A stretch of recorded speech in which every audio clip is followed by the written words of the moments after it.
Definitely Sreeleela అనగానే first dance energy ఇది గుర్తొస్తూ ఉంటుంది.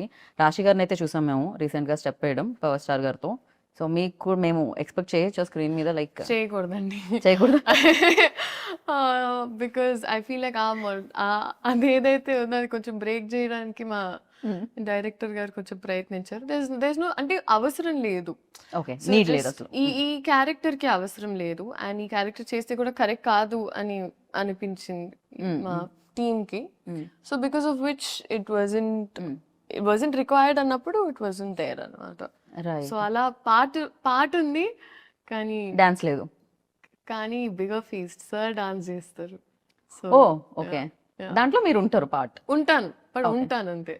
ఏమనిపించింది అసలు ఫస్ట్ టైం ఏమో జీవితంలో లైక్ పాట ప్లే అవుతుంది కానీ పర్ఫామ్ చేయడానికి నా కళ్ళకి పండగ. ఐ వాజ్ లైక్ పెట్టి పుట్టాలి ఇలాంటి ఒక ఎక్స్పీరియన్స్ కి. But it was amazing and because నేను ఎస్పెషలీ సార్ అంత డాన్స్ చేయడం ఇన్ ద రీసెంట్ టైమ్స్ ఈ సినిమాలో జరిగింది. అండ్ నేనేమనుకున్నానంటే ఓకే రిహర్సల్స్ మామూలుగా మాకు as actors we have rehearsals ఇవన్నీ కరెక్ట్గా I think came there and ఆయన 2 minutes లో it was just swag. And I feel like director గారికి మాస్టర్కి సార్కి ఒక కోఆర్డినేషన్ ఉండింది. సో ఆయన ఊరికి ప్రాక్టీస్ చేసేటప్పుడు రికార్డ్ చేసేసేవాళ్ళు. We found the take.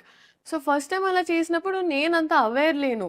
నేను ఊరికే పాట ప్లే అవుతుంది నేను అప్పుడే రియలైజ్ ఎప్పుడు పడితే అప్పుడు అలా ఆయన మామూలుగా ఒక ఫ్లోలో గ్రూప్ చేసిన టేక్ తీసేసుకుంటారు. సో అది ఇంకా నేను అప్పుడు అర్థమైంది నాకు నేను at all times in character ఉండాలి. ఒక్క సెకండ్ అటు ఇటు చూడకూడదు. నాకు అప్పుడు అర్థమై ఇంకా I warmed up to it. Right, మీకు చేయాలనిపించలేదా dance?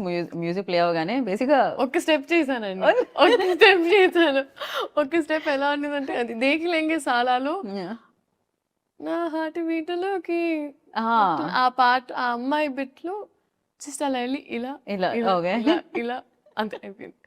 But I was so content and happy with that. చాలు. You happy? I was happy. Yeah, very